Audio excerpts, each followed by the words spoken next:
जीवन गौरव अभियान। हाँ जी। ये विशफुल इसलिए नहीं क्योंकि हम ये वोट बैंक की बात कर रहे हैं जी। ये भारत में जो वरिष्ठ यानी नागरिक यानी सीनियर सिटीजन है वो 14 करोड़ प्लस लोग हैं। हाँ। ये जो 2019 में बीजेपी को टोटल वोट मिले थे हाँ, वो 19 करोड़ 70-80 लाख मिले थे। ये 14 करोड़ तो एक ही प्रोग्राम के साथ जुड़ सकते हैं। सही है, बिल्कुल। तो यही लोग, हम लोग जो सीनियर सिटीजन है वो देश का सरकार में प्रधानमंत्री भी हम ही सिलेक्ट कर सकते हैं।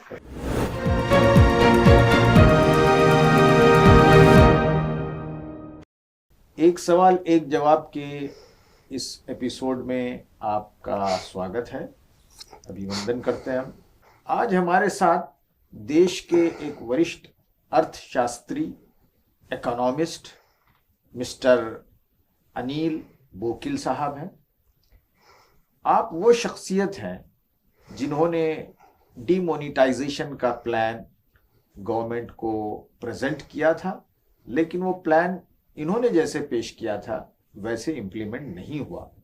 इस पर हम अगले एपिसोड में बात करेंगे।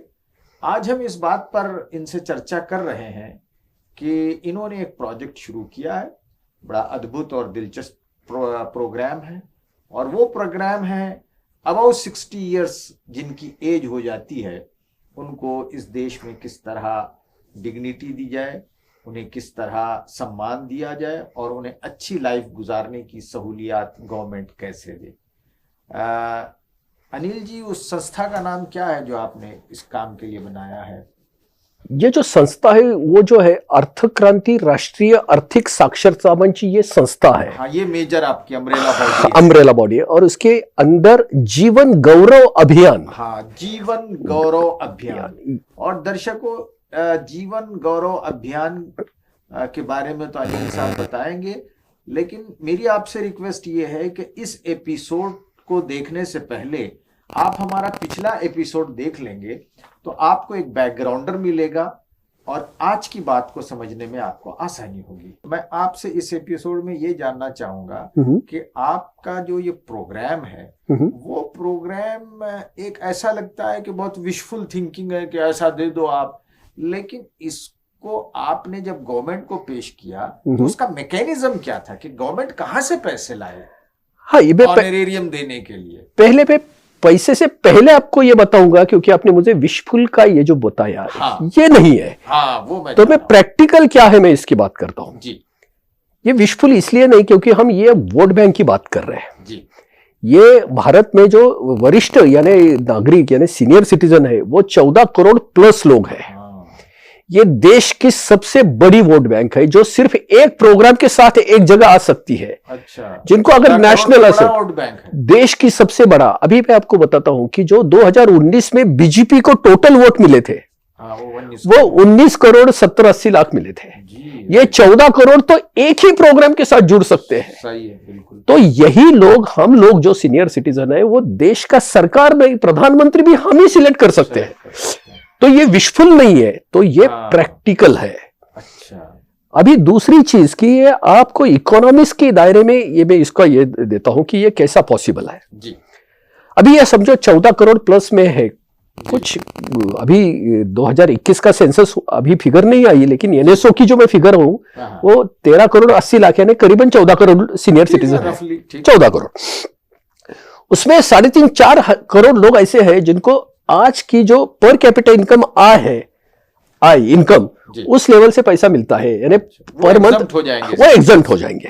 तो बच गए लगभग 10 करोड़। तो उनको 10,000 पर मंथ यानी 12 लाख करोड़ रुपया पर साल दर साल देना पड़ेगा पर एनम। तो ये तो बड़ी अमाउंट है। अभी ये कैसा है कि आज हमने गवर्नमेंट का बजट देख लिया, सेंट्रल गवर्नमेंट और स्टेट का, दोनों मिलके उनका जो टैक्स रेवेन्यू टोटल रेवेन्यू आता है वो 40-45 लाख रुपए तक आ जाता है। तो ये 10-12 लाख करोड़ तो दे ही नहीं सकते। सही है। लेकिन आप इस तरीके से अगर देखेंगे कि भारत का जीडीपी यानी राष्ट्रीय उत्पन्न कितना है जी, तो वो करीबन 3.1 ट्रिलियन डॉलर यानी करीबन 250 लाख करोड़। सही। अभी 250 लाख करोड़ में 12 लाख करोड़ यानी 5% के करीब आता है ये। सही। लेकिन ये 5 करोड़ 5% से जो कम अमाउंट आती है, करीबन नजदीक आती है, ये देश के हर जाति, धर्म, लिंग, भाषा, प्रांत के सभी को वो मिलेगी, सबको बेनिफिट करेगी। आज का युवा भी कल जाके वो सीनियर सिटीजन बनने वाला ही है, हर एक को वो बेनिफिट करेगी, वो ह्यूमैनिटी की तरफ लेके जाएगी। सही। ये जो सेगमेंटेशन हो गया सोसाइटी का, फ्रेगमेंटेशन हो गया, धर्म और जाति, धर्म, भाषा, प्रांत, लिंग, इससे निकल के वो सभी एक जगह यूनिफिकेशन, अमलगेमेशन की तरफ आएंगे। अभी देखो कैसा है, सीनियर सिटीजन के हाथ में जो पैसा आएगा तो उनके दवाई के और खाने के खर्चे के बाद वो परिवार में ही खर्चा होगा, कहां जाएगा? कंजम्पशन बढ़ेगा। और वो कंजम्पशन कौन सा बढ़ेगा? तो गुड्स की जगह वो सर्विसेज का कंजम्पशन बढ़ेगा। अगर गुड्स का कंजम्पशन बढ़ता है तो वो पैसा इनडायरेक्टली डायरेक्टली कहां अमेरिका चले जाएगा, कहां चाइना चला जाएगा, कहां यूरोप चला जाएगा। जैसे अभी ये मेरा मोबाइल है, मैंने परचेस किया तो कहीं ना कहीं उसका प्रीमियम जाएगा, चाइना जाएगा, यूरोप जाएगा। अगर मैंने गाड़ी खरीदी तो वो जापान जाएगा, यूरोप जाएगा। लेकिन मैंने अगर दवाई ले ली, कोई ऑपरेशन कर लिया और खाने पे कैसा कर दिया, तो ये भारत में ही घूमेगा। तो भारत में गुड्स में चाइना के साथ कंपटीशन करना अभी हमारे लिए प्रैक्टिकल नहीं है।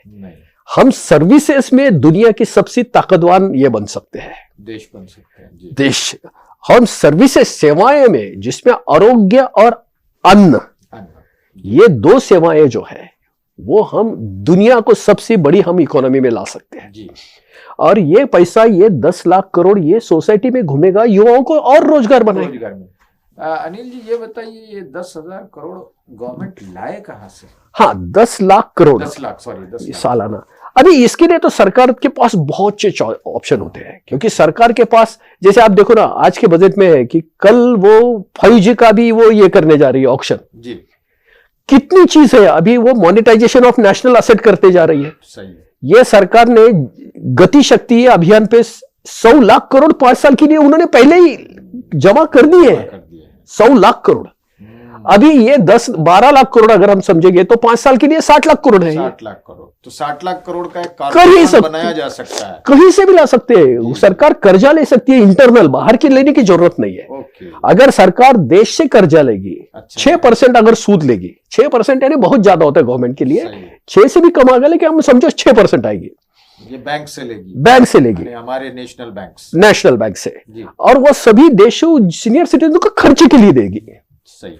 अगर वो जब खर्चा करेंगे तो उसका जीएसटी जो आएगा, खर्चे के ऊपर का जो टैक्स आता है, वो कितना आएगा? 0% से 28%। हमारे यहाँ 5 स्लैब है, ठीक है, तो औसतम आप समझो 14%, यानी 6% से कर्जा लेगी और 14% से रेवेन्यू मिलेगा। तो सरकार हो रही है, गवर्नमेंट 8% को सरकार का ये मिल रहा है। तो लोगों के इसमें दिमाग में आएगा, तो ये बेसिक कैपिटल कैसे वापस करेगी सरकार? सही है। तो कोई भी सरकार का दायित्व जो होता है वो कैपिटल वापस करने का नहीं होता है। हाँ। वो सूद वापस करना है, चाहे वो IMF का हो, चाहे किसी का, देश का भी हो, नहीं तो वो NPA हो जाती है। सही है। तो ये तो क्या होता है, और इकोनॉमी बढ़ रही है ना, तो GDP बढ़ेगा तो टैक्स रेशियो भी बढ़ने लगता है, और सबसे बढ़ के इतनी बड़ी वेलफेयर हो रही है, वेलफेयर, और हर आदमी को अश्योरेंस मिल रहा है। इंश्योरेंस नहीं, अश्योरेंस सरकार देती है, वो अश्योरेंस होता है। राइट। मार्केट देगी तो इंश्योरेंस होता है। अगर आपने पॉलिसी लिए, उसके पैसा देना पड़ेगा, तभी आप उसका इंश्योरेंस मिलेगा। तो आप इंश्योरेंस की बात नहीं, अश्योरेंस की बात कर रहे हैं कि जो हक के मिलेगा 60 साल के बाद में, वो कोई भी आदमी हो जी। अनिल जी ने बड़ा इनोवेटिव प्रोग्राम आपके सामने रखा। हमें आशा है कि 60 साल से ज़्यादा बुजुर्ग, उम्र से ज़्यादा बुजुर्ग इस अभियान में ज़रूर शरीक होंगे। आपको और डिटेल हासिल करना है तो हम इनके अभियान और इनकी ऑर्गेनाइजेशन, अनिल जी की ऑर्गेनाइजेशन के डिटेल स्क्रीन पर दे रहे हैं। आप उनसे कांटेक्ट कर सकते हैं और इस अभियान का आप हिस्सा बन सकते हैं। अगले एपिसोड में भी हम अनिल जी से बात करेंगे। अगला एपिसोड ज़रूर देखें, इस एपिसोड को लाइक करें और शेयर करें। धन्यवाद।